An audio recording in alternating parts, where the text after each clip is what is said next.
Hello प्यारे बच्चों,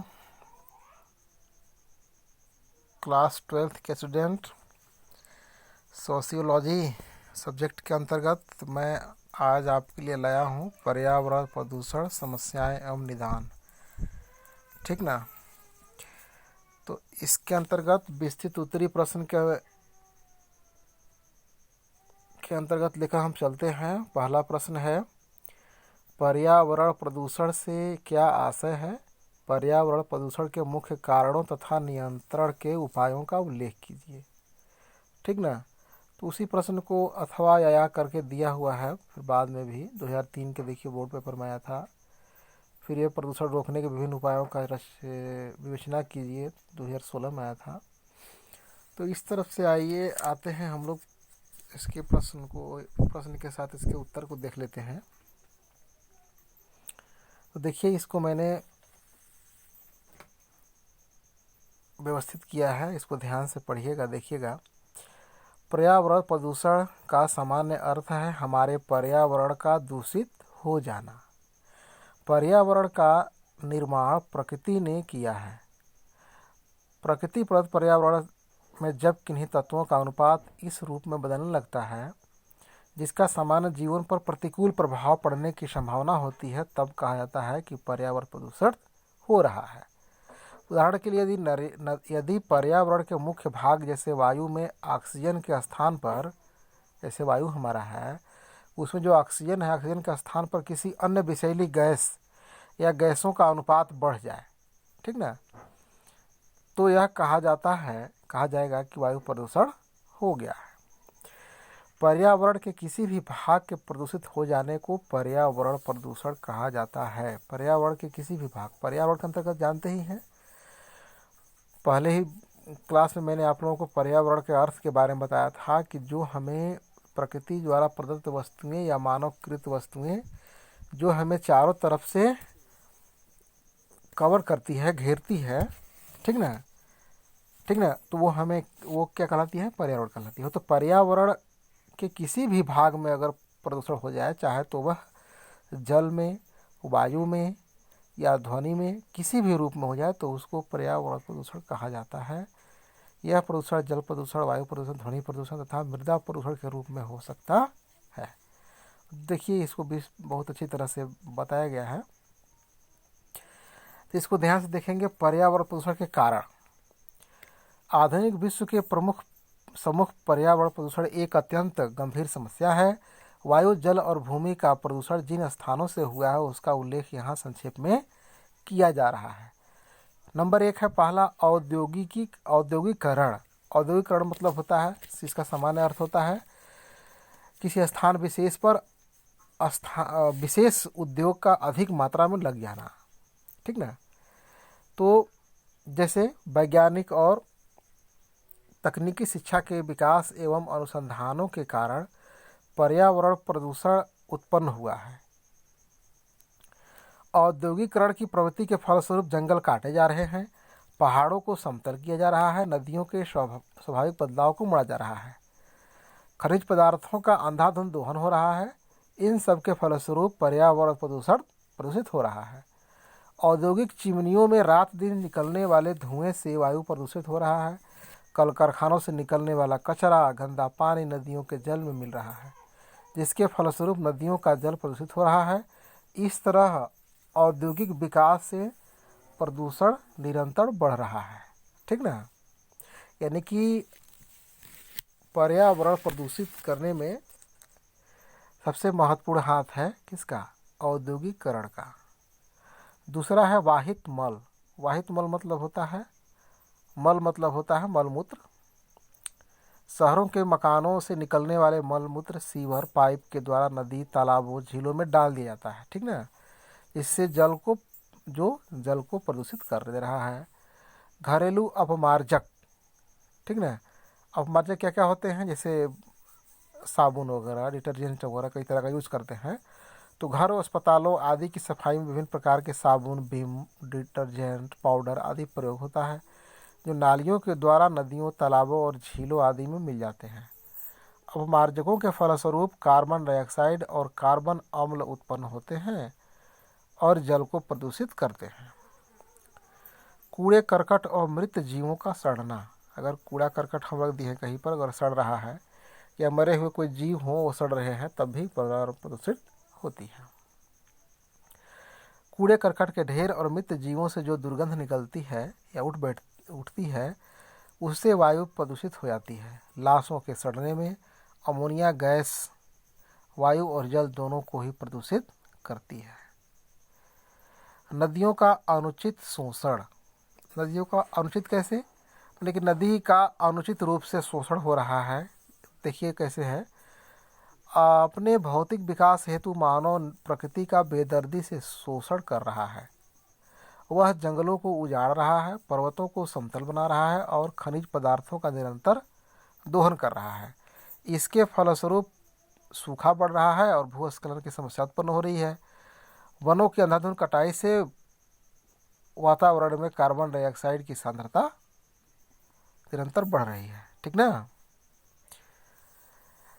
सांद्रता मतलब होता है गाढ़ापन या उसकी लेयर का अधिक मात्रा में बढ़ जाना। 6 हेडिंग है रासायनिक तत्वों का वायुमंडल में मिश्रित हो जाना। तो इस तरह से यह भी हेडिंग को आप लोग ध्यान से पढ़ लीजिएगा।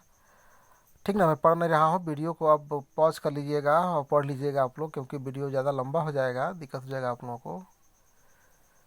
ठीक ना। तो इसको मैं स्क्रॉल कर दे रहा हूँ। इसी तरह देखिए कीटनाशक पदार्थों से भी कैसे होता है। DDT, phenyl chlorine potassium permanganate हानि प्रभाव होता है। रेडियोधर्मी पदार्थ जैसे नाभिकीय विखंडन विस्फोट के द्वारा जल थल वायु सभी में रेडियोधर्मी पदार्थ प्रवेश कर जाते हैं, जिससे हमारा पर्यावरण दूषित हो जाता है। अब पर्यावरण प्रदूषण के नियंत्रण के उपाय कैसे हो सकते हैं? तो पर्यावरण प्रदूषण अपने आप में गंभीर समस्या है। इस महत्वपूर्ण मानव जगत के लिए, संपूर्ण मानव जगत के लिए चुनौती है। तो इस तरह से इसको ध्यान से आप लोग पढ़ेंगे तो समझ में आएगा। पहला हेडिंग दिया है औद्योगिक संस्थानों के लिए कठोर निर्देश जारी किए गए हैं, वे पर्यावरण। तो इस तरह से ये है, इसको पढ़ेंगे तो समझ में आ जाएगा। दूसरा है वाहन भी पर्यावरण प्रदूषण के मुख्य कारण। अतः वाहन भी पर्यावरण प्रदूषण के प्रमुख कारण है। जिसको ये हेडिंग को मिलने के साथ में पढ़ेंगे, प्रदूषण पढ़िएगा तो समझ में नहीं आएगा। वाहन भी पर्यावरण प्रदूषण के मुख्य कारण हैं, अतः वाहनों द्वारा होने वाले प्रदूषण को भी नियंत्रित करना आवश्यक है। इसके लिए वाहनों के इंजन की समय समय पर जांच करवाई जानी चाहिए। ईंधन में होने वाली मिलावट को भी रोकना चाहिए। जानते हैं कई ऐसे देश होते हैं जैसे कुछ नगरों में CNG चालित वाहनों का इस्तेमाल किया जा रहा है। जैसे हमारे देश में इसमें वर्तमान में राजधानी दिल्ली में CNG गैस के इस्तेमाल करके वहाँ पर वैन जो है, गाड़ियाँ जो चल रही हैं। और विदेश में कई ऐसे देश हैं जहाँ पर CNG गैसों के माध्यम से वाहन चलाए जाते हैं। और तो और कई ऐसे देश हैं जहाँ पर वाहन की चेकिंग हर समय होती है। ठीक ना। उसको हर समय दुरुस्त किया जाता है। अगर दुरुस्त नहीं है तो उसको तुरंत चेंज किया जाता है, ताकि ध्वनि और वायु प्रदूषण न बन सके। अगला है जन मतलब होता है लोग। सामान्य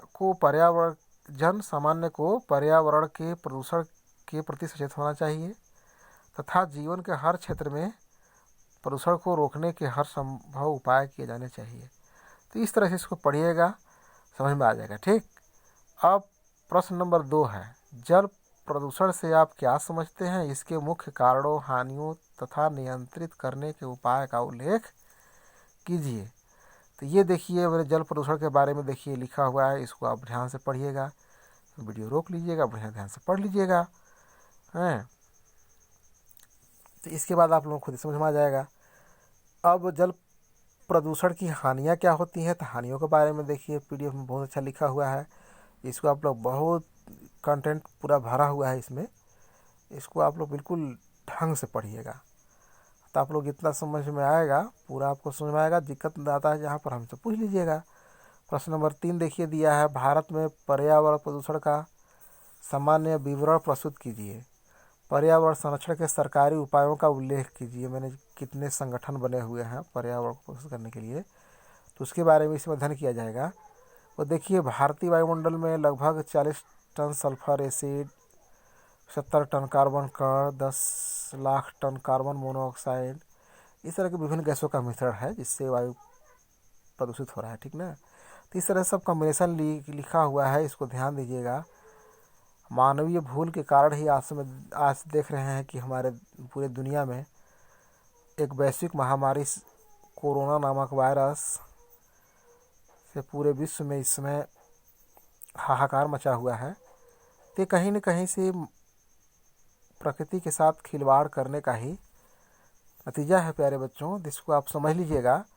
तो इस तरह से मैं ये सब हेडिंग वाइज है, इसको ध्यान से पढ़िएगा जितना अभी इसमें लिखा हुआ है, स्क्रॉल कर दे रहे हैं, ठीक। इसके बाद आप लोगों के लिए आ जाता है लघु उत्तरी प्रश्न।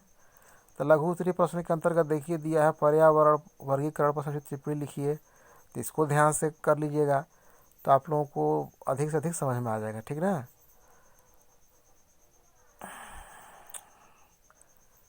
चलिए, ये है सांस्कृतिक विरासत। प्रश्न नंबर 2 है जल प्रदूषण का अर्थ एवं मुख्य स्रोतों का वर्णन कीजिए। जल किन किन स्रोतों से, किन किन माध्यमों से इससे प्रदूषित होती है, इसके बारे में देखिए यहाँ पर बहुत ही अच्छे ढंग से समझाया गया है।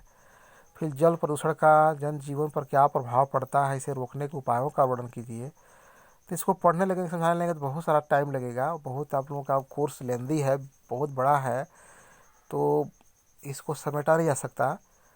चूँकि आप लोगों के लिए व्यवस्था जब किया गया है तो आप लोग ध्यान से इसको पढ़ेंगे तो समझ में आएगा ही। प्रश्न नंबर 4 है, देखिए ये सब कितना अच्छा लिखा हुआ है, इसको ध्यान से आप लोग पढ़ेंगे, बहुत मेहनत के द्वारा इसको बनाया गया है। प्रश्न नंबर 5 है, देखिए वायु प्रदूषण का जनजीवन पर क्या प्रभाव पड़ता है, इसे रोकने के लिए क्या उपाय किए जा सकते हैं, उल्लेख करना है, ठीक ना। तो इस तरह से आप लोग देखिए सभी प्रश्नों को पढ़ लीजिएगा। प्रश्न नंबर 6 देखिए है ध्वनि प्रदूषण का सामान्य विवरण प्रस्तुत करिए। ध्वनि भी प्रदूषित होती है, क्योंकि देखिए आज बहरापन का शिकार हो जाते हैं कुछ लोग, जो अपने जो हमारे शरीर के नाजुक पार्ट्स हैं, नाजुक अंगे हैं, उसको अंगों का हम लोग देखभाल नहीं कर पाते हैं, कितना डेसिबल तक हमारी सुनने के लिए क्षमता होती है, ठीक ना। उससे हम देखिए यहाँ पर सामान्य रूप से 85 डेसिबल से अधिक ध्वनि का पर्यावरण में व्याप्त होना ध्वनि प्रदूषण माना जाता है। यानी कि 85 डेसिबल से नीचे ही हम लोगों को सुनने चाहिए। इससे अधिक कहीं सुनते हैं तो कहीं न कहीं से हमारे कान के लिए ये फ़ायदेमंद नहीं है, नुकसान करता है।